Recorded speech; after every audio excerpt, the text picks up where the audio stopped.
Noi aspettiamo il nostro Presidente, uno perché è il nostro Presidente, due perché è il centenario. Chi lo dà ormai come ufficiale, chi, come il sindaco di Vittorio Veneto Roberto Tonon, aspetta che gli venga comunicato formalmente. Ma in cuor suo ci spera il primo cittadino di avere ospite il capo dello Stato, Sergio Mattarella, il prossimo 4 novembre, quando la città e l'Italia intera celebreranno i 100 anni della vittoria. Noi ci contiamo, i Presidenti della Repubblica ad ogni decennale sono stati presenti nella nostra città.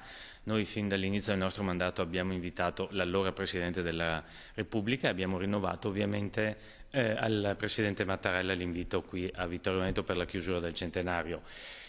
Siamo molto fiduciosi che possa avvenire. La data ovviamente la sceglierà il Presidente, ma a noi qualsiasi data va bene. Centenario della Grande Guerra, che qui è stato celebrato con mesi di eventi e una mobilitazione generale, e non solo a Vittorio Veneto. La città e la sua storia sono tuttora presenti con 2 mostre fotografiche al Pentagono e all'Army Navy Club di Londra. I risultati che abbiamo ottenuto, confesso, e io sono ottimista di natura, non li avevo previsti.